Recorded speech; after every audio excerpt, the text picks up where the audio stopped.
Welcome back to all of you guys. Welcome in other video of MS biology. Hopefully आप लोग अच्छे होंगे और आप लोगों की प्रिपरेशंस भी काफ़ी अच्छी चल रही होगी।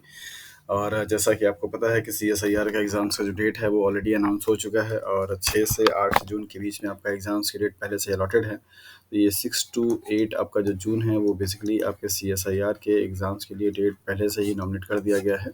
सो ये जो टाइम है आपके लिए काफ़ी ज़्यादा क्रूशियल हो जाता है। आप यहाँ से जो भी स्ट्रैटेजी को फ़ॉलो करते हैं, जिस तरीके से आप अपने टाइम को मैनेज करते हैं, वो काफ़ी हद तक आपका आगे का जो होने वाला एग्ज़ाम्स है, वो डिसाइड करेगा कि आपका एग्ज़ाम्स अच्छा होगा या नहीं होगा, राइट? तो अभी अगर आप लोगों ने थोड़ी बहुत भी लापरवाही की है, लीनियंसी की है, तो अब ये टाइम है जहाँ पर आपको अपनी पूरी की पूरी डेडिकेशंस और फ़ोकस आपको अपने इस सीएसआईआर के एग्ज़ाम्स पे कर देना चाहिए, क्योंकि आप अच्छे तरीके से जानते हैं कि सीएसआईआर बेसिकली एक टफेस्ट एग्ज़ाम में से एक माना जाता है। आप नेट की अगर आप बात कर रहे हैं तो, राइट? जितने भी नेट के एग्ज़ाम्स कंडक्ट होते हैं, आईसीएमआर, आईसीआर, यूजीसी एटसेट्रा, उन सब में से सबसे टफ एग्ज़ाम माना जाता है सीएसआईआर का। तो अभी जो टाइम है वो बेसिकली आपको प्रॉपर तरीके से अपने स्टडी के स्ट्रेटजी पे फोकस करने के लिए रिवीजन होते रहना चाहिए, प्रैक्टिस डेली बेसिस पे होती रहनी चाहिए। सिर्फ कंटिन्यूअसली स्टडी करने से आपका काम पूरा नहीं हो पाएगा। आपके टाइम बहुत अच्छे से डिवाइडेड होने चाहिए, आपके स्टडी आवर्स भी होने चाहिए, साथ-साथ में आपको प्रैक्टिस भी करते रहना चाहिए।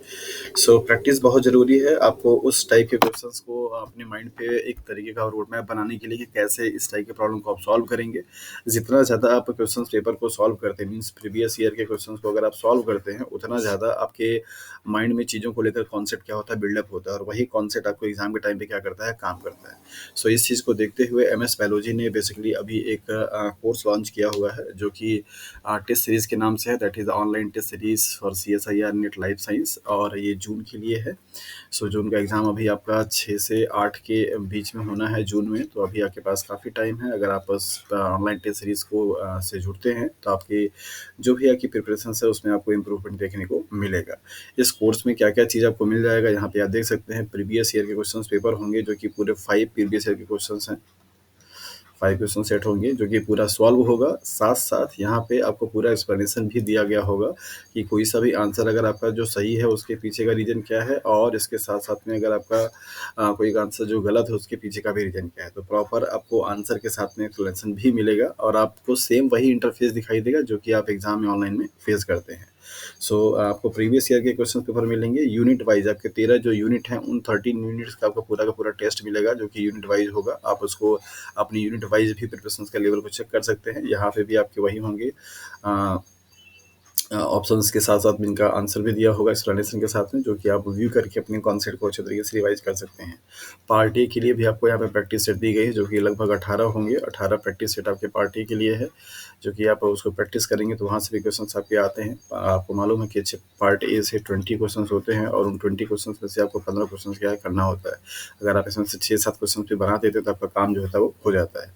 इसके बाद फुल्ली सिलेबस बेस्ड टेस्ट होगा। पूरा आपका 1 से लेकर के 13 यूनिट का जो आपका पूरा यूनिट है, उन सबके कंबाइंड यूनिट का पूरा आपका फुल टेस्ट होगा, जिनकी संख्या 4 से 5 है। और इसके बाद इस पूरी कोर्स की वैलिडिटी आपकी क्या है, 1 ईयर की है। तो सपोज़ कि अगर आप अभी इस कोर्स को परचेज़ करते हैं, तो ये 2024 के मई तक क्या होगा, आपका ये वैलिड होगा। दैट मीन्स आप 2023 का जो दिसंबर वाला एग्ज़ाम होगा, उस एग्ज़ाम के लिए भी अपने इस कोर्स को आप यूटिलाइज़ कर पाएँगे, एक्सेस कर पाएँगे। तो अपनी प्रिपरेशंस को इम्प्रूव करिए, और देखिए कि आपका प्रिपरेशंस का लेवल जो है वो कितना अभी तक रीच कर पा रहा है। क्या आप सीएसआईआर के एग्ज़ाम्स जो जून में होने वाले हैं, उनके लिए कितना परसेंट आप स्कोर कर पाते हैं। और उस टेस्ट के फैसिलिटी, टेस्ट में ये भी फैसिलिटी है कि आप चाहें तो उसको दोबारा भी टेस्ट दे सकते हैं। पूरा ऑनलाइन मोड पे चलता रहता है। आप उसे लॉगिन करेंगे। ऐसा करने के लिए आपको एमएस बायोलॉजी का ऐप डाउनलोड करना पड़ेगा, जिसका लिंक यहाँ पे आपको दे रखा है। ऐप डाउनलोड करेंगे, इसके बाद आपको लॉगिन करना रहेगा। लॉगिन के बाद आपको वहाँ पे कोर्स सेक्शन में जाकर के आपको सीएसआईआर के लिए कोर्स वाले सेक्शन पे क्लिक करना है। देन अगर आप उसे परचेज करना चाहते हैं तो आपको सिर्फ और सिर्फ 1000 क्या है, आपको पे करना पड़ेगा, राइट? और अगर आपको कोई क्वेरी है, कोई डाउट है, कुछ पूछना है, तो आप इस नंबर पे कॉल कर सकते हैं। ओके, सो देखते हैं आज की क्लास में। बेसिकली हम लोग आज यहाँ पे पढ़ने वाले हैं लाइसोसोम्स के बारे में, जो कि सीएसआईआर के एग्जाम्स के पॉइंट ऑफ व्यू से काफ़ी इंपॉर्टेंट हो जाता है। और ये सेल बायोलॉजी का वो टॉपिक है जहाँ से इनके फंक्शंस को लेकर के, इनके रोल को लेकर के सवाल आपसे पूछे जाते हैं। सो देखते हैं लाइसोसोम्स के बारे में क्या क्या इंपॉर्टेंट पॉइंट्स हैं जो कि आपके लिए काफ़ी इंपॉर्टेंट हो जाता है। पहला, फर्स्ट ऑफ ऑल, ये मेम्ब्रेन बाउंड स्ट्रक्चर होता है। कैसा? Single membrane bound. आपके पूरे सेल्स में बेसिकली 3 टाइप के ऑर्गेनेल्स पाए जाते हैं। एक तो होता है आपका सिंगल मेम्ब्रेन बाउंड, दूसरा आपका होता है डबल मेम्ब्रेन बाउंड, तीसरा आपका होता है विदाउट मेम्ब्रेन। तो ये आपका किस में आता है? सिंगल मेम्ब्रेन वाले ऑर्गेनेल्स में आता है। और ये सबसे ज़्यादा जो फेमस है वो किसके लिए है? दैट मीन्स कि ये चीज़ों को डिग्रेड करने के लिए काम आता है। तो इसके पास जो इसका जो कंटेनर होता है उसमें लगभग 40 डिफरेंट टाइप्स के हाइड्रोलाइटिक नेचर के एंजाइम्स पाए जाते हैं। मतलब जो भी आपके मैक्रोमोलेक्यूल्स होंगे उनको डिग्रेड करके छोटे-छोटे स्मॉल पीसेस में तोड़ने क्या करता है? काम करता है। तो 40 डिफरेंट टाइप के हाइड्रोलाइटिक एंजाइम्स को कंटेन करता है अकेला lysosome, right? Class of enzyme founds in lysosomes are, जो क्लास के एंजाइम्स लाइसोसोम में पाए जाते हैं वो क्या-क्या हैं? प्रोटीएज है, जो कि पूरा प्रोटीन को क्या करता है? डिग्रेड करने का काम करेगा। अगर कोई लार्जर प्रोटीन का मॉलिक्यूल है जो कि आया है तो उसे डिग्रेड करेगा। लाइपेज जो कि लिपिड मॉलिक्यूल्स को, न्यूक्लियस जो कि आपके आरएनए या डीएनए को, ग्लाइकोसाइड जो कि कार्बोहाइड्रेट को, फॉस्फोलाइपिड जो कि लिपिड्स के साथ में फॉस्फेट वाले हैं, और फॉस्फेटेज जो कि फॉस्फेट डेरिवेटिव्स हैं। ये कुछ मेजर क्लास ऑफ एंजाइम्स हैं जो कि लाइसोसोम्स में पाए जाते हैं। और इन सारे एंजाइम्स का काम करने की जो ऑप्टिमम वैल्यू होती है, मींस ऑप्टिमम जो नेचर होता है वो बेसिकली एसिडिक कंडीशंस पे होता है। सो इस चीज़ को मेंटेन करने के लिए लाइसोसोम्स की जो मेम्ब्रेन होती है इस तरीके से, यहाँ पे आपका लाइसोसोम्स की मेम्ब्रेन पे हाइड्रोजन पंप का जो है पाया जाता है। हाइड्रोजन पंप जो कि एक्टिव ट्रांसपोर्ट के कैटेगरी में आता है, मीन्स यहाँ पे एक एटीपी क्या होती है? खर्च होती है। सो बेसिकली ये आपका एक एक्टिव पंप है, हाइड्रोजन पंप, और इससे यहाँ से साइटोसोलिक से हाइड्रोजन क्या करता रहता है? आपका अंदर में जाता रहता है, जिसकी वजह से यहाँ का जो पीएच वैल्यू होती है वो क्या होती है? पीएच लोअर होती है, और इसकी पीएच की वैल्यू लगभग 5 के आसपास में मानी जाती है। और ये जो पीएच होती है वो ऑप्टिमम कंडीशंस प्रोवाइड करता है इन सारे एंजाइम्स को क्या करने के लिए? फंक्शंस करने के लिए। तो इनसाइड द लाइसोसोम्स अगर पीएच जो वैल्यू पूछी जाएगी तो क्या होगा आपका? दैट इज 5 होगा। और ऐसा करने के लिए लाइसोसोम्स के मेम्ब्रेन पे एक हाइड्रोजन पंप पाया जाता है जो कि हाइड्रोजन को ट्रांसपोर्ट करता रहता है inside the lysosome. So membrane of lysosomes contain hydrogen pump means H plus pump which maintain the acidic environment of lysosome। कभी कभी आपसे पूछा जाता है लाइसोसोम्स के अंदर का इन्वायरमेंट कैसा होता है और उसके लिए क्या रिस्पॉन्सिबल है, क्या चीज़ है जो कि उसको मेंटेन करता है, राइट?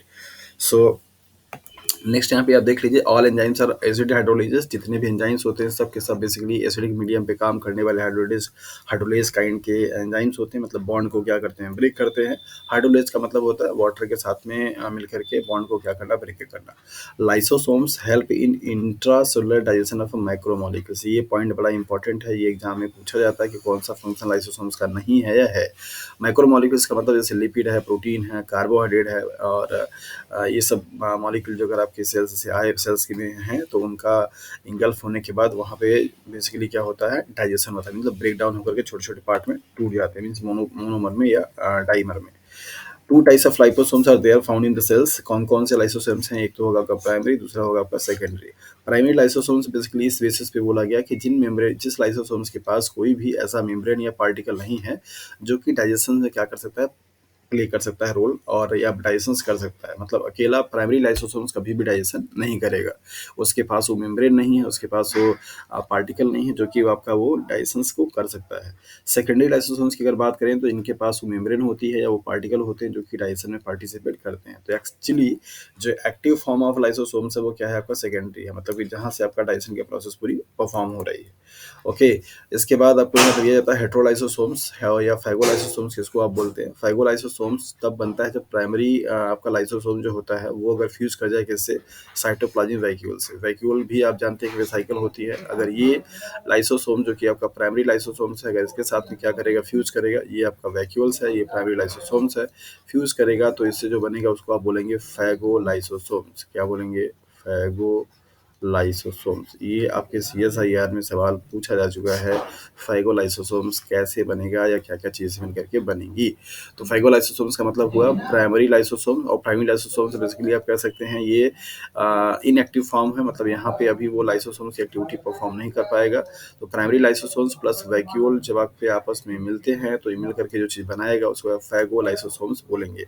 अब इनके पास बेसिकली वो प्रॉपर्टी होगी वो करने की। राइट, मीन्स डाइजेस्ट करने की। इसके बाद नेक्स्ट है आपका ऑटोफैगी। जैसा कि आप लोग जानते हैं लाइसोसोम्स को हम सुसाइडल बैग के नाम से भी जानते हैं। तो ये सेल्फ डाइजेशन की जो प्रोसेस है वो क्या है और किस सीक्वेंस में होती है, ये बड़ा इंपॉर्टेंट कैच है यहाँ पे। नंबर पहला होता है फैगोफोर का फॉर्मेशन करना। बेसिकली आपका जो फ़ैगोफ़ोर होता है वो है क्या चीज़? फ़ैगोफ़ोर का मतलब होता है कि एक ऐसा चीज़ जो कि डिनोमो तरीके से साइटोप्लाज़्मिक में मेम्ब्रेन का डिटैचमेंट होकर के बनता है। मतलब कोई अगर मेम्ब्रेन है जो कि कप लाइक स्ट्रक्चर, सपोज़ अगर ऐसे आपकी मेम्ब्रेन है, ये कप लाइक स्ट्रक्चर अगर बना लिया है, तो इसका ये डिटैचमेंट हो जाएगा तो क्या बनाएगा? फ़ैगोफ़ोर बनाता है। फ़ैगोफ़ोर जो होता है वो बेसिकली ऑटोफ़ैगोसोम्स का फ़ॉर्मेशन करता है। मतलब ऑटोफ़ैगोसोम्स का मतलब क्या हुआ? जब ये जाकर के क्या होगा, साइटोप्लाज्म में बाउंड कर जाएगा आपका उससे, तो उसके बाद आपकी जो चीज़ बनेगी उसको आप क्या बोलेंगे? दैट इज ऑटोफाइगोसोम्स, या ऑटोफाइगोसोम्स का नाम देते हैं उसको, राइट। तो ऑटोफाइगोसोम्स बेसिकली क्या हुआ, पोर्शन है जो कि आपका जा करके मेम्ब्रेन बाउंड से क्या करता है, एक्सपेंड मतलब सराउंडिंग हो जाता है, उसको आप ऑटोफाइगोसोम्स के नाम से जानते हैं। और ऑटोफैगोसोम जब आपका इंडोसोम से क्या करता है, फ्यूज करता है, तो वहाँ पे आपका क्या बनाता है? एम्फीसोम बनाता है। ये एम्फीसोम जो है वो आपको बताता है कंप्लीट या मेच्योर फैगोसोम्स में, मतलब कि लाइसोसोम्स में आता है। मतलब ये जो फॉर्म है ये आपका कहलाता है कंप्लीट। मतलब इसके पास एबिलिटी है कि अब वो पूरा डाइजेशन का प्रोसेस क्या कर सकता है, कर सकता है। तो एम्फीसोम बेसिकली आपको जो डिफाइन करता है वो है आपका कंप्लीट ऑटोफैगोसोम्स। तो कंप्लीट ऑटोफैगोसोम्स या मेच्योर ऑटोफैगोसोम्स के नाम से इसको जाना जाता है, जिसके पास ये प्रॉपर्टी होती है कि ये सेल्फ डिग्रेड कर सकता है या चीज़ों को वो कर सकता है। और ये एम्फीसोम जब फ्यूज करेगा किससे, लाइसोसोम्स से, तब वो अपना क्या करता है, काम को परफॉर्म करता है। तो ऑटोफैगी का मतलब होता है सेल्फ डिग्रेडेशन, कि ये चीज़ों को डिग्रेड तो करते हैं, लेकिन ऐसा करते करते करते अपनी इनकी जो मेम्ब्रेन होती है वो भी डिग्रेड हो जाती है, बर्स्ट हो जाते हैं, जिसकी वजह से लाइसोसोम्स क्या होते हैं, खत्म हो जाते हैं। तो उन चीज़ों को बेसिकली हम ऑटोफैगोसोमी या सुसाइडल बैग के नाम से जाना जाता है। तो फैगोफोर क्या है, ऑटोफैगोसोम्स क्या है, फ्यूजन और इंडोसोम्स क्या है या एम्फीसोम्स क्या है, ये सारी चीज़ें आपको अच्छे से क्लियर होती हैं। और यहाँ से पूछे जाते हैं कि हाँ, एम्फीसोम मतलब कौन सा स्टेट है या कौन सा वो स्ट्रक्चर है जो कि लाइसोसोम्स का, जो कि कंप्लीट फैगोसोम्स के बारे में बताता है। इस चीज़ से भी सवाल आपसे पूछा जाता है। तो फैगोफोर बेसिकली क्या होता है? फैगोफोर एक तरीके का आप ऐसे समझिए कि ऑटोफैगी के टाइम पे एक बनने वाला क्या है आपका, वेसाइकिल लाइक स्ट्रक्चर्स है। और फैगोफोम जो होता है वो फॉर्म करता है किसको, दैट इज द ऑटोफैगोसोम्स को। कब? जब ये आपका क्या करेगा, मेम्ब्रेन कप लाइक एक मेम्ब्रेन स्ट्रक्चर जाकर के एक्सपेंड हो जाएगा। जैसे सपोज कीजिए कि अगर आपका ये क्या है, फैगोफोर है, और ये जाकर के ऐसे मेम्ब्रेन में जो बाउंड ऐसे कप लाइक स्ट्रक्चर से अगर इनसे जाकर क्या हो जाए, फ्यूज हो जाए, तो यहाँ फ्यूजन के बाद जो चीज़ बनेगी उसको आप क्या बोलेंगे, दैट इज ऑटोफैगोसोम्स बोलेंगे। और ये ऑटोफैगोसोम्स जो होगा, अगर जैसे ये ऑटोफैगोसोम्स है, ये जाकर के ऑलरेडी पहले से जो इंडोसोम्स है, अगर इससे फ्यूज हो जाएगा, तो यहाँ पे जो बनेगा आपका क्या बनेगा, दैट इज एम्फीसोम्स बन जाएगा। तो एम्फीसोम्स का मतलब होता है कि कंप्लीट या मेच्योर ऑटोफैगोसोम्स, जिसके पास अब आपका फॉर्मेशन है, मतलब कैपेबिलिटी है चीज़ों को डाइजेस्ट करने की, राइट। और ये आपका फाइनली क्या करता है, लाइसोसोम से कंबाइन होकर के, मतलब लाइसोसोम का जो स्ट्रक्चर होगा उससे एस्टेब्लिश करेगा और वहाँ पे ब्रेक डाउन करता है इनर मेम्ब्रेन को, और जो कि ऑटोफैगोसोमी के लिए रिस्पॉन्सिबल होता है, राइट। तो ऑटोफैगोसोमी क्या है, इस चीज़ से आपके सवाल पूछे जाते हैं। होपफुली ये चीज़ें आपको क्लियर हो गई होंगी। सो नेक्स्ट यहाँ पे आप स्ट्रक्चर देख सकते हैं कि लाइसोसोम्स कैसा दिखाई देता है। इसके अंदर का कोई पूरा इंटीरियर है जहाँ पे डिफरेंट डिफरेंट काइंड्स के एंजाइम पाए जा रहे हैं। और ये आपका पूरा मेम्ब्रेन बाउंड स्ट्रक्चर होता है या सिंगल मेम्ब्रेन। यहाँ पे हाइड्रोजन पंप आपके पाए जाते हैं, बाकी ये डिफरेंट टाइप के स्ट्रक्चर्स, मतलब एंजाइम्स क्या होंगे यहाँ पे प्रेजेंट होंगे। सो यहाँ पर आपको एक स्ट्रक्चर दिखाया जा रहा है, जो कि बताया जा रहा है कि कैसे जो डिफरेंट डिफरेंट के पाथवे हैं और जिनसे कि मटेरियल मूव करता है लाइसोसोम्स में। और इसमें आपका इंडोसाइटिक पाथवे आता है, फेगोसाइटिक पाथवे आते हैं, नाइट्रोफेगिक पाथवे आते हैं। 3 आपके क्या है, पाथवे हैं, जिन पाथवे के थ्रू आपका लाइसोसोम्स क्या करता है, चीज़ों को डाइजेस्ट करने का काम करता है। तो यहाँ पर आप देखिए कि कौन कौन सा क्या क्या फेज होते हैं। सपोज कीजिए कि कोई चीज़ अगर आपका यहाँ पे मेम्ब्रेन से कोई भी मटेरियल अगर आपका यहाँ पे बाहर में है और आकर के यहाँ पे इंगल्फ हो जाए, तो आप क्या बोलते हैं, फैगोसाइटोसिस बोलते हैं। तो साइटोसॉल से कोई चीज़ अगर यहाँ पे आ रही है, तो ये आपका क्या बनाएगा, फैगोसोम्स बनाएगा। और ये फैगोसोम्स आपका जो होता है चीज़ों को डिग्रेड करने का काम करता है, मतलब वो हो जाएगा जिसको कि आप लाइसोसोम्स बोलते हैं, तो ये लाइसोसोम्स हो जाएगा। अगर यहाँ पे कोई लिक्विड मटेरियल है जिसको कि आप पिनोसाइटोसिस बोलते हैं, लिक्विड के फॉर्म में अगर आपका यहाँ आता है, तो अर्ली इंडोसोम्स का फॉर्मेशन होगा, वेसाइकल से इनक्लोज हो जाएगा। फिर लेट इंडोसोम्स का फॉर्मेशन होगा, ये भी क्या करेगा, इस तरीके से इसको ब्रेकआउट करेगा। करेगा।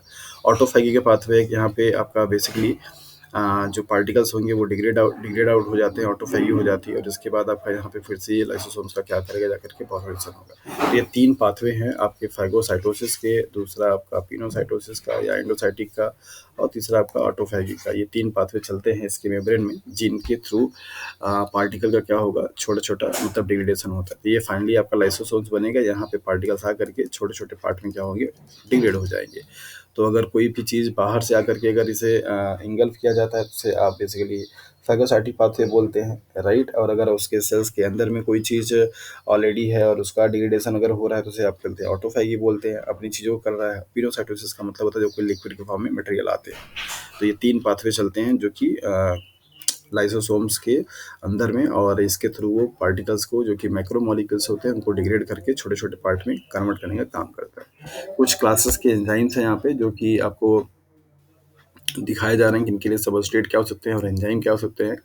तो आपको यहाँ से ये समझ में आएगा कि कितने डिफरेंट टाइप्स के एंजाइम्स हैं जो कि इसमें पाए जाते हैं। देख सकते हैं आप, फॉस्फेटेज है जिसके लिए फॉस्फोमोनेस्टर सबस्ट्रेट का काम करता है, एसिस फॉस्फेटेज है, न्यूक्लिएजेस में एसिड राइबोन्यूक्लिएज है जो कि आरएनए पे काम करेगा, डीऑक्सीराइबोन्यूक्लिक जो कि डीएनए पे काम करेगा, ऐसे ही गैलेक्टोसाइडेज है जो कि ग्लूकोज पे काम करेगा। ये डिफरेंट क्लासेस के यहाँ से लेकर के यहाँ तक पूरा आपका न्यूक्लिएजेस है, ये पॉलीसेकेराइड मीन्स कार्बोहाइड्रेट के लिए है, ये आपका पूरा प्रोटीएज के लिए है, ये आपके क्या है लिपिड के लिए है। तो इस तरीके से अलग अलग क्लास ऑफ एंजाइम पाए जाते हैं जो कि एसिडिक कंडीशंस में क्या करते हैं, काम करते हैं इनसाइड द लाइसोसोम। तो लाइसोसोम्स से जो बेसिकली आपके एग्जाम में प्रॉब्लम आता है वो क्या आता है, उनका ऑटोफैगोसोमी का जो प्रोसेस होती है, जो पाथवे होता है, उनसे पूछा जाता है कि कब आपका चलेगा इंडोसोमी लाइसोसोमल ऑटोफैगी वाला प्रोसेस कब चलेगा, या फिर आपका फैगोसाइटोसिस वाला प्रोसेस कब चलेगा, पिनोसाइटोसिस वाला प्रोसेस कब चलेगा। इस तरीके से सवाल आपसे पूछे जाते हैं। तो होपफुली कि आपको ये समझ में अच्छे तरीके से आ गया होगा। अगर आपको इस वीडियो में कहीं कुछ डाउट है, कुछ प्रॉब्लम है, तो आप उस नंबर पे जो कि स्टार्टिंग में आपको दिखाया गया या एमएस बायोलॉजी चैनल पे है, उस नंबर पे आप मैसेज कर सकते हैं या आप कमेंट बॉक्स में अपने डाउट्स को पूछ सकते हैं। सो आज के लिए इतना ही।